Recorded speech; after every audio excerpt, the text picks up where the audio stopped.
Wassallallahu ala sayyidina Muhammadin khatamin nabiyyin wa ala alihi wa sahbihi ajma'in. Wala haula wala quwwata illa billahil aliyyil azim. Qala al-musannif rahimahullahu ta'ala wa nafa'ana bi 'ulumihi wa bihi fid dharain amin. Al-kabiratu sab'un sabu hadith min as-sahabati radhiyallahu alaihim. Qala al-musannif al-kabiratu sab'un. Dosa besar yang ke-70 yang berikutnya adalah sabbu ahadin minas sahabati ridwanullahi alaihi. Mencela salah seorang dari sahabat Nabi. Sabata fi sahihain anna Rasulullah sallallahu alaihi wasallam yaqulu Allah ta'ala man adali waliyan faqad adantuhu bil harbi wa qala la tasubbu ashabi fa walladhi nafsi bi yadihi law anfaqa ahadukum mithla uhudin zahaban ma balagha mudda ahadihim wala nasifah. Dosa besar berikutnya adalah mencela para sahabat. Di sini Imam Az-Zahabi memulai dalam pembahasannya dengan hadis Nabi tentang kemuliaan para sahabat. Yaqulu ta'ala man adali waliyan faqad adantuhu bil harbi. Lalu hadis yang sebutnya la tasubbu ashabi, jangan cela sahabat-sahabatku, kata Nabi. Fa walladzi nafsi biyadi, dan demi jiwaku yang berada di tangannya, maksudnya demi Allah nih. Law anfaqa ahadukum mithla uhudin zahaban. Ini perbandingannya. Kata Nabi, kalau seandainya kalian berinfak sebanyak gunung Uhud zahaban emas. Jadi misalnya bisi emas segunung kayak gunung Uhud, nah banyaklah artinya. Itu diinfakkan fisabilillah, ma balagha mudda ahadihim wala nasifuhu. Bersedekah nang segunung tadi, bersedekah emas, berinfak emas. Kayak gunung itu kada ada apa-apanya atau kada kau menyaingi impak para sahabat semut atau setengah mut. Kan semut itu kan sampai selitar. Ya mungkin berapa ya? 0,8 atau 0,7 kan sampai selitar semut. Berarti setengah mutnya ya setengah itu. Nah, kalau ada orang hari ini berinfak emas misalnya kayak gunung banyak benar, itu kada kau menyaingi amal ibadah sahabat. Kada kau infak sahabat Nabi, walaupun infaknya itu hanya semut aja, semut baras misalnya, atau semut gandum, kada. Karena memang sahabat itu memiliki fadilah dan keutamaan sendiri.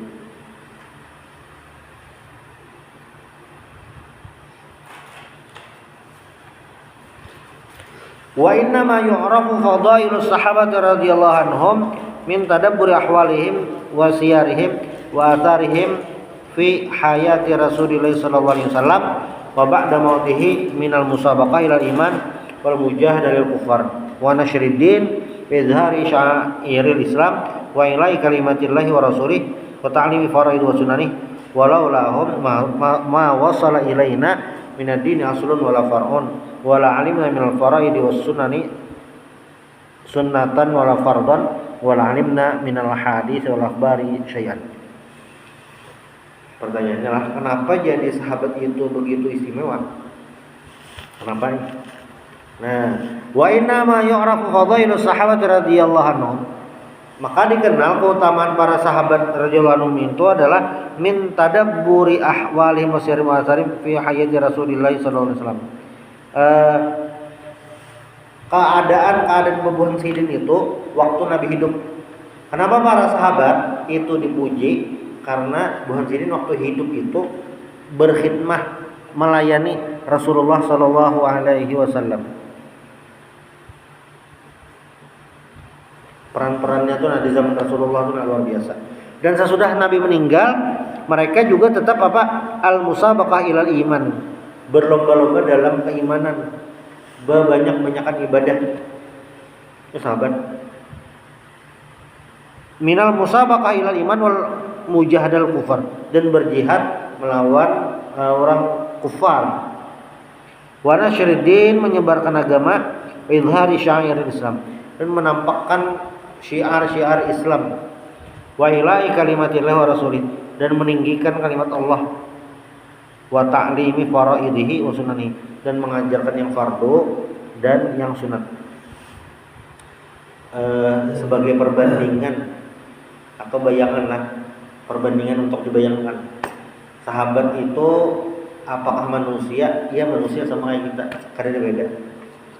Tapi kan dia sahabat orang Arab, kita kan orang Arab. Itu kadang mempengaruhi, karena inna akramakum indallahi atqakum. Karena yang paling mulia itu adalah paling bertakwa.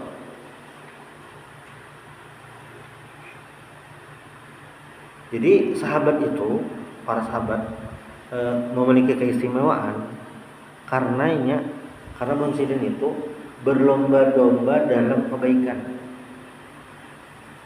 Ada salah satu contoh. Jadi ada beberapa orang miskin datang kepada Rasulullah SAW. Nabi bari pang kami amalan, kami ini kan namun bangun ibadah, kadang kayak orang sugih, kawa infak, kami ini gesan hari-hari jang ale, sedekah ale.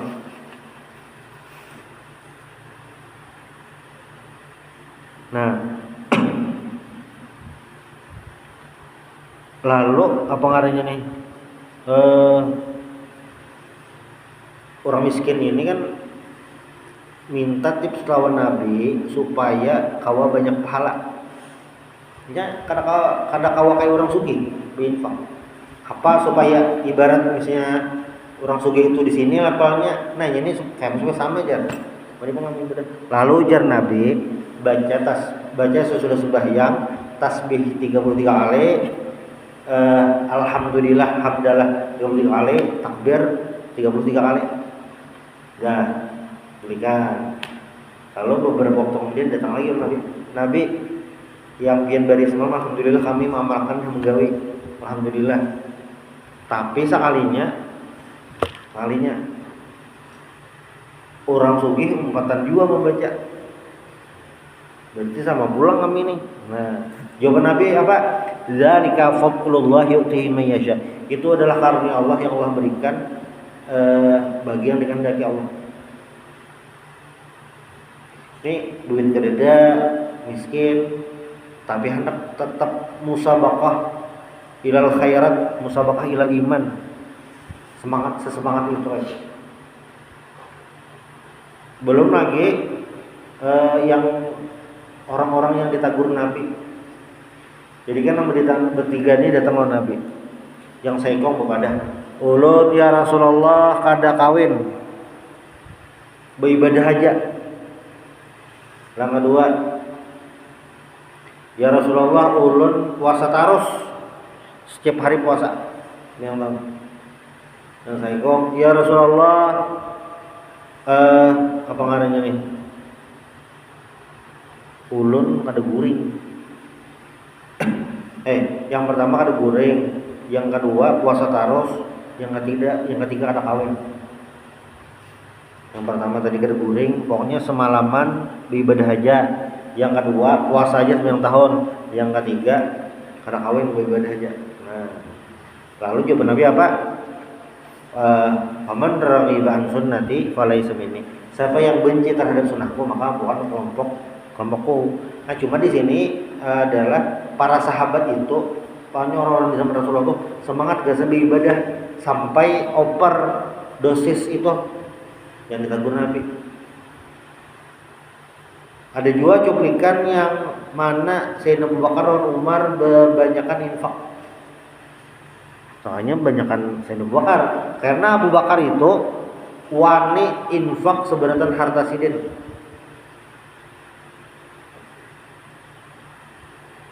Tapi maksud keberatan itu ada yang rumah dijual, aset ini dijual, kadang dijual, pokoknya duit yang ada berataan. Nah itu Sayyidina Umar awak setengah aja. Nah ini musabaqah. Perbandingannya musabaqah para sahabat itu kayak kita bulan puasa, mirip-miripnya. Bulan puasa itu kan tanpa disadari apa namanya nih, kita meningkatkan ibadah pas bulan puasa. Enak banyakan pahala. Gitu. Pertama memang bulan Ramadan pahalanya banyak. Lalu yang kedua, suasana bulan Ramadan itu maulah kayak semangat beribadah, mengaji terjangkal, sunat rawatib terjangkal, mendengar ceramah terjangkal, pengajian terjangkal bulan puasa belum lebat. Ditambah lagi, ini bagus juga Bang, padahal iklan-iklan di TV itu mengarahkan isi-isinya tuh pesan-pesan dalam iklan itu mengarahkan kepada semangat beribadah bulan puasa tuh. Kira-kira aja Bang. Amun di TV, walaupun ini orang banyak di YouTube pun tapi di TV jangan. Kira-kira amun di TV itu setiap hari sepanjang tahun iklannya memotivasi bukan cuma yang tahajud. Paling kada orang ingat tentang tahajud. Jangan minum ini, artinya minuman berenergi lah. Minuman ini supaya semangat tahajud. Iklan di TV-nya. Itu ada belum? Ini suasananya kayak itu. Nah, sahabat itu suasana musabaqah dalam beribadah itu ya sepanjang hidup mereka bersama Rasulullah. Ini apa Rasulullah? Ada kan sahabat Nabi itu Nabi ulun anak puasa. Pernah di Nabi kan kayak itu puasa 3 bulan. Kadang kawa 3 bulan sebulan 3 hari kawaja Nabi. Kayak itu puasa Senin Kamis ulun kawa haja. Nah itu je Nabi ngomong kayak itu ikam puasa Nabi Daud sehari puasa sehari kada sewa. Di momen ini sahabat yang bertakun ini dasar semangat ibadah lagi semua semangatnya. Nah itu jadi bila suatu daerah suatu masa orang-orang yang musabaqah ilal iman, musabaqah ilal khairat itu pasti keberkahannya luar biasa. Kayak sahabat bayangkan lagi kita lah semangat beribadah ini menghibaki langgar musola masjid semangatnya kayak pas bulan puasa atau awal-awal bulan puasa. Mantap benar tuh ibak terus wa nasyriddin. Nah dan para sahabat ini semangat juga dalam menyebarkan agama, terutama setelah banyak ekspansi ke daerah-daerah luar. Jadi biasanya sampai ke daerah Syam, sampai di sana. Nah kaum muslimin itu kan yang sekadar menaklukkan, dah bergenaan berbagi harta ganimah selesai ada. Tapi selajur nasyriddin menyebarkan agama, mengembangkan masyarakatnya menjadi lebih baik. Itu digawi para sahabat. Wa yuzhari sya'airil Islam, menampakkan syiar-syiar Islam, itu yang digawi sahabat. Nah, wa ilahi kalimatillahi wa rasuli, menjunjung perintah Allah lah. Menjunjung perintah Allah. Nah, dan mengajarkan yang fardu-fardu dan yang sunnah. Para sahabat ini adalah mata rantai paling penting dalam keilmuan kita. Karena buhan sahabat ini belajar lawan Nabi lalu mengajarkan kepada generasi selanjutnya. Dengan keutamaan ini kayak di riwayat Imam fi Mirqatul Mafatih akhrajahu al-Mahamili wa Tabrani wal Hakim. Karena begarang jadi sampai segitu sahabat nih mulia dan utamanya. Nah, ujar Nabi diriwayatkan adalah innallaha ikhtarani wa ikhtara li ashaban. Allah taala memilih aku dan Nabi Muhammad sebagai nabi dan rasul, dan waqtara li ashaban, dan Allah pun memilihkan para sahabat Nabi. Pilihan. Faj'alni minhum wazara wa ansar wa ashar. Faman sabbahum fa alaihi laknatullah wal malaikatu wan nas ajmain. Dan Allah juga menjadikan aku uzar itu syaratnya menteri, Bah itu wa ansaran penolong, washaran. Asar ini amun secara sihrun ini hubungan keluarga beiparan mang. Mungkin artinya keluarga lah. Nah, sambungannya apalagi? Man sabbahum fa alaihi laknatullah. Siapa yang mencela mereka para sahabat, maka mendapatkan apa? Fa alaihi laknatullah, laknat Allah, wal malaikati malaikat, wan nas ajmain manusia seberatan. La yaqbalullah minhu yaumal qiyamati sarfan wala adlan. Allah tidak akan menerimanya pada hari kiamat. Jadi misalnya ada orang mencela sahabat, maka dia dapat laknat Allah dan di akhirat karena kada terima Allah. Bahasanya apa ya? Dianggap bang sudah masuk golongan penjahat. Nah, ini mencela para sahabat. Jadi Nabi itu orang terpilih dan Allah pun sudah menyiapkan sosok-sosok yang bisa menemani Rasulullah SAW. Allah sudah menyiapkan sosok istri yang begitu setia, Siti Khadijah radhiyallahu anha. Sudah bersiapkan ini sosok yang bisa membantu Nabi. Lalu ya Allah siapkan sahabat Nabi yang selalu standby siap inggih pun lawan Nabi. Siapa? Sayyidina Abu Bakar. Allah siapkan juga jasa Nabi Muhammad, sosok pemberani melindungi Nabi, yaitu ada Umar bin Khattab dan Hamzah bin Abdul Muthalib. Itu yang wahtara li ashaban. Allah pilihkan sahabat Nabi itu. Karena memang orang-orangnya itu loyalitasnya tidak perlu dipertanyakan. Sahabat Nabi.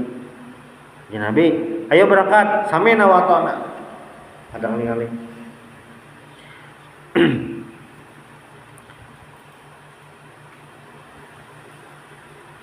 Kalau Nabi Isa alaihissalam itu ada ngarannya jabuan Hawariyun.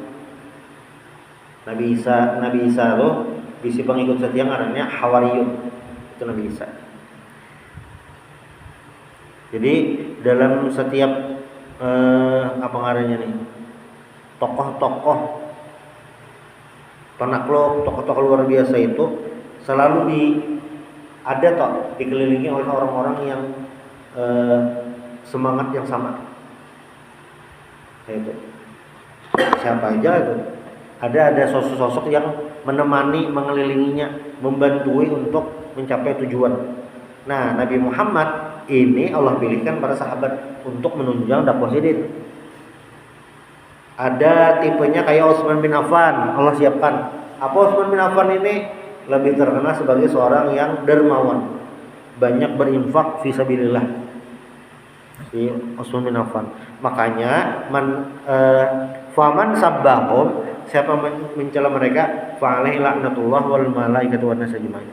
Jadi salah satu dosa besar oleh Imam Az-Zahabi menyebutkan tentang mencela sahabat. Itu dosa besar salah satunya. Ngeri benerin lah, ngeri. Makanya nah, di riwayat lain wa an Anas bin Malik radhiyallahu anhu qala unasun min ashabi Rasulillah sallallahu alaihi wasallam inna nasab faqala Rasulullah sallallahu alaihi wasallam man sabba ashabi fa alaihi laknatullahi wal malaikati wan nasi ajmain. Ini riwayat lain.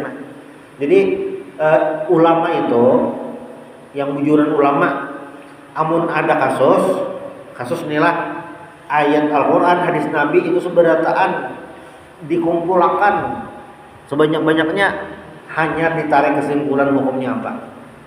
Jadi kadang-kadang kita comot sebuting hadis dipahami atau baca terjemahnya langsung digawe sebujurnya kadang itu, tapi harus belajar. Nah,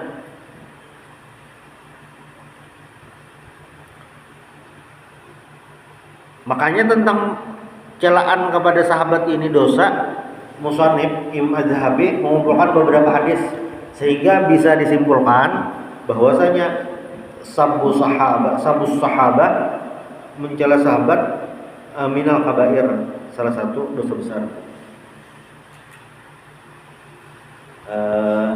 Tahun berapa ya? Kurang lebih 5 Hijriah. Jadi kan waktu itu terjadi Ghazwatul Muraisah atau Ghazwatul Bani Mustalik, menyerang Bani Mustalik, karena Mustalik ini hendak menyerang Nabi Muhammad. Sebelum diserang, Nabi menyerang dahulu. Tuntung itu waktu itu yang umpat Nabi Aisyah. Tuntung udah ibarat anak bulikan. Sekalinya di jalan bulik itu Aisyah ini tertinggal kalung, tercicir, lalu berturun dari unta. Unta tuh apalagi unta bahari lah, ini ada di andaki kayak kotak di atas awaknya tuh, gesan begana manusia di situ. Ya mungkin supaya naung bang. Nah Aisyah ini berada di dalam tempat itu, tapi pas sidin anak bakami rajul mencari atau sin bakami pas bebule kalung tercicir. Nah lalu membuliki. Pas membuliki itu rombongannya kada sadar Aisyah ini sudah tertinggal. Walhasil Aisyah seorang tertinggal. Lalu ada sahabat Nabi yang memang berdudi bulik, namanya Sofwan bin Mu'attal, membawa tunggangan, melihat Aisyah, langsung sini memberi isyarat menyuruh naiklah Aisyah sepanjang jalan kada bebandiran. Sesampainya di kota Madinah, lalu digoreng oleh orang-orang munafik, selingkuh lah, macam-macam. Ini nyata berhadapan di depan Nabi masih hidup lagi, dan banyak yang terfitnah. Kayak itu. Gawian siapa nih? Gawian orang-orang munafik. Makanya sahabat-sahabatnya sederhana aja bang, tapi orang bisa banyak nggak ada tahu. Ada boleh memiliki sahabat itu dasar, ada boleh nggak? Tapi jangan dalam buku sejarah kayak ini, ya tinggal dibaca aja, tapi jangan menyembati. Biasa. Nah Aisyah itu ada kasus, ada lagi kasus yang lain yang memancing apa nih? Emosi. Lagi peristiwa lain memancing emosi.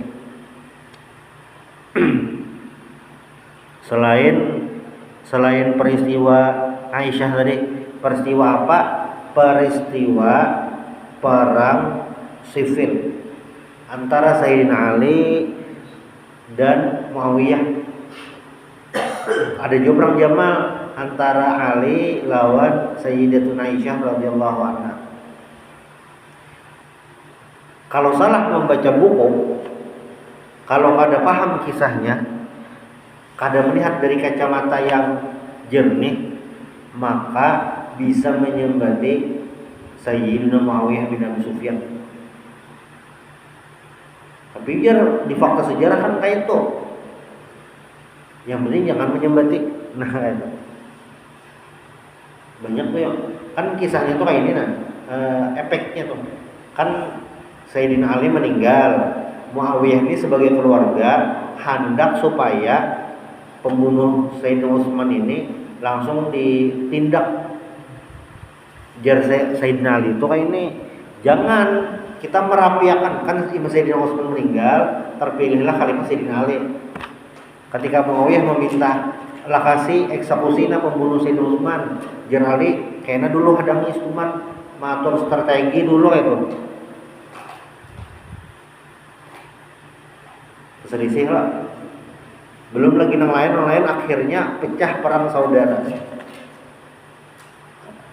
Sayyidina Ali lawan Aisyah, itu perang Jamal, lawan Muawiyah juga. Nah di momen-momen ini muncullah kelompok Khawarij. Khawarij ini pengikut setia Sayyidina Ali, pengikut setia benar bang. Tapi ketika Sayyidina Ali di akhir perang Siffin itu janji gencatan senjata lah bahasa zamannya. Janji damai kepada Muawiyah, akhirnya pendukung setia Sayyidina Ali ini kecewa lawan Sayyidina Ali, sehingga kecewa sehingga mereka melakukan sebuah perencanaan untuk membunuh sosok-sosok pengacau umat Islam yang dianggap mereka Sayyidina Ali, Amr bin As, lawan Muawiyah bin Abi Sufyan. Khawarij ini kan ketemu para sahabat nih, dibunuhnya. Berarti kan ada mencela lah, membunuh tualahan pada mencela lagi. Itu karena jadi posisi sahabat, posisi sahabat itu dasar tidak tergantikan karena yang tamu Nabi. Makanya di sini disebutkan fa'alaihi la'natullahi wal malaikati wan nasi ajmain.